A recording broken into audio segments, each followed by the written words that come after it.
Comentário do 11º capítulo da primeira epístola de Paulo aos Coríntios. Nos dias de Paulo, e especialmente na sociedade de Corinto, era desonroso para os homens usarem cobertura na adoração pública, e das mulheres era exigido o contrário, que tivessem a cabeça coberta com véu, não somente na adoração, como também na vida pública da sociedade. Era exigido que todas as mulheres decentes usassem véu cobrindo suas cabeças, em sinal de submissão ao marido, porque as meretrizes não usavam véu. Mas estava havendo uma resistência na sociedade a tal uso, a qual estava influenciando as mulheres da própria igreja. Então, Paulo lhes ordenou que não deveriam se identificar com a rebelião das feministas, de modo que não viessem a ser tidas na conta de prostitutas, quando deveriam dar provas de submissão a seus maridos, permanecendo debaixo do costume daquela época e sociedade. Do texto de Cor 11 de fevereiro de 16, se depreende que muito mais do que ser uma norma reguladora do uso de véu, por parte das mulheres da igreja de Corinto, temos um ensino sobre submissão. O véu era um sinal, uma forma externa de se indicar a submissão naquela sociedade antiga, o que deveria ser obedecido naquele contexto, em face das questões não morais que devem seguir a regra de tudo fazer para não ofender a consciência dos outros. No caso, o não uso do véu naquela sociedade configurava um desrespeito às convenções vigentes, por conseguinte um escândalo que deveria ser evitado. O véu era um símbolo, um sinal de que a mulher estava sujeita à autoridade. Verso 10. As muitas divisões que havia na igreja de Corinto apontam para o fato de que não davam muita atenção ao assunto da submissão, que por sua vez está ligado ao da autoridade. A própria autoridade apostólica de Paulo fora colocada em questão por eles, e criaram, por sua própria conta, muitos partidos. Isto se refletiu provavelmente também nas mulheres, que estariam criando um movimento em prol da libertação da mulher. Elas estavam tentando fazer o mesmo trabalho dos homens, a ponto de Paulo tê-las proibido até de falarem e ensinarem na igreja. Tamanho deve ter sido o caráter do levante que fizeram. Paulo escreveu aos Coríntios para consertar as coisas que estavam erradas e contrariavam a vontade de Deus. A sociedade de Corinto era uma sociedade pagã, e este véu não tinha o significado da profundidade bíblica para a submissão, mas era um sinal de modéstia e humildade. Isto servia também para distinguir as mulheres, porque as meretrizes não usavam véu. Mas deve ter surgido dentro da própria sociedade este suposto movimento em prol da igualdade de direitos. Os homens não usam véu e nós não temos por que usá-lo. Certamente isto não foi aceito, mas a influência penetrou na própria igreja, e daí o ensino de Paulo determinando que se acatasse a norma social, para que não houvesse escândalo, e aproveitou o ensejo para reforçar o ensino bíblico sobre a submissão feminina. Porque o que estava ocorrendo de fato na igreja era uma resistência e desobediência a uma norma estabelecida por Deus, não propriamente sobre o uso do véu, mas da submissão da mulher ao seu próprio marido. Ele aproveitou então, para ensinar que pela própria natureza é comum que a mulher tenha cabelos longos e não os homens, e nisto há também uma ilustração física de uma verdade interior, pois o cabelo foi dado à mulher como cobertura, como sinal de que está sob autoridade, sob o governo do seu marido. Cientificamente está comprovado que o cabelo das mulheres cresce mais rápido do que o dos homens. Isso foi planejado por Deus.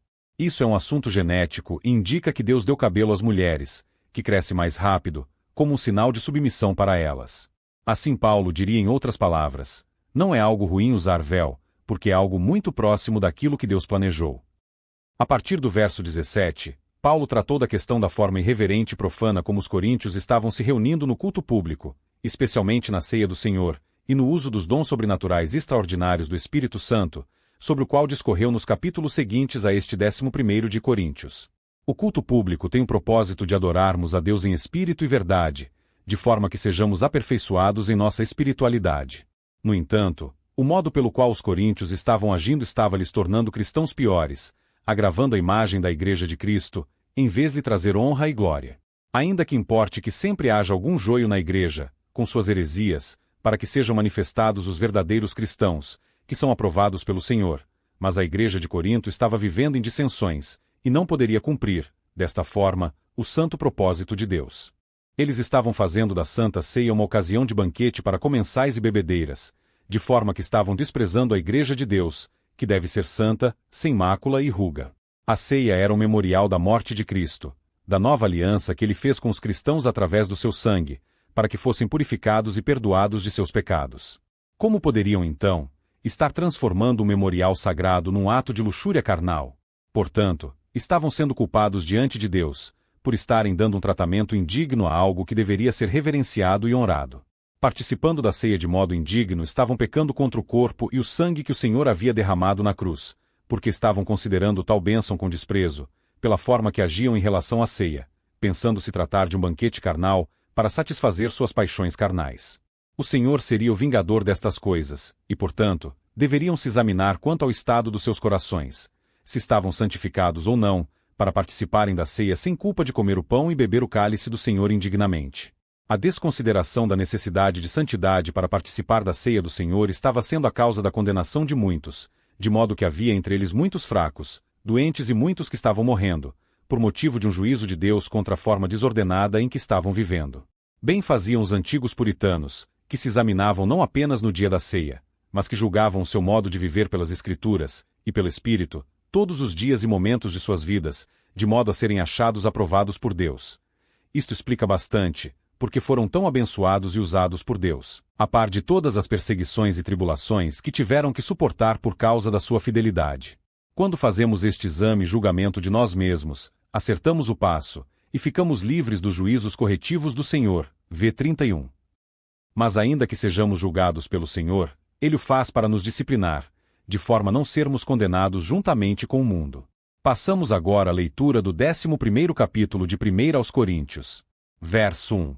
Sede meus imitadores, como também eu de Cristo. 2 E louvo-vos, irmãos, porque em tudo vos lembrais de mim, e retendes os preceitos como vô-los entreguei. 3 Mas quero que saibais que Cristo é a cabeça de todo o homem, e o homem é a cabeça da mulher, e Deus a cabeça de Cristo.